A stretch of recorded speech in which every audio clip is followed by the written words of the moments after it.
Cookery சேனலை பார்த்து யார் வேணாலும் சமையல் பண்ணலாம். ஆனா சுவையான சமையல் பண்றது எப்படி?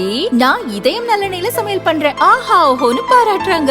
நீங்களும் இதயம் நல்லெண்ணெயில சமையல் பண்ணுங்க, பாராட்ட வாங்குங்க.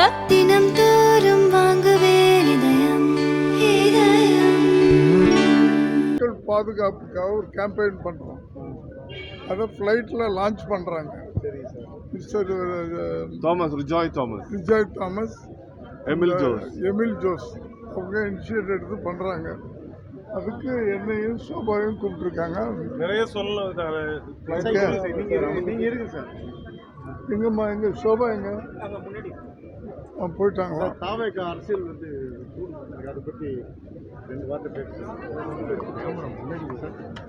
சார் விஜய் சார் பத்தின உங்களுடைய அவர் கண்டிப்பா ஜெயிப்பாருமா. எப்படி இருக்கு சார் அவருடைய அரசியல்? நல்லா இருக்கு, நல்லா இருக்கு, நல்லா இருக்கு. விசிகா சம்பந்தமா நிறைய பேசுறாரு. விசிகாவோட கூட்டணி வைக்க வாய்ப்பு இருக்கா சார்?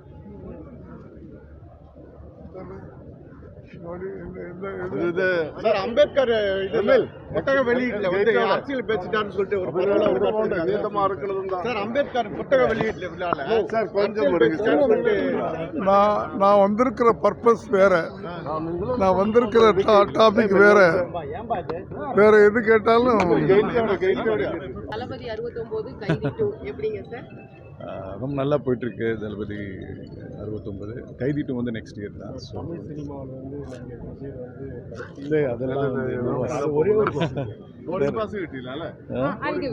என்ன சார் கடைசி படத்தோட தமிழ் சினிமாலேருந்து வெளியே போறாரு. ஐயோ அது யோசிக்கும் போது எனக்கு கொஞ்சம் கஷ்டமாக தான் இருக்குது. அரசியலில் வந்து அவர் காலடி எடுத்து அவரோட என்னோட மை பெஸ்ட் விஷஸ். ஏன்னா one of my favourite stars, நம்ம எல்லாம் ஃபேவரட் ஸ்டார்ஸ். அவர் வந்து இன்னொரு பெரிய விஷயம் சாதிக்கணும்னு நினைக்கிறாரு. ஸோ நாங்கள் ஃபுல் சப்போர்ட் ஃபார் ஹிம்.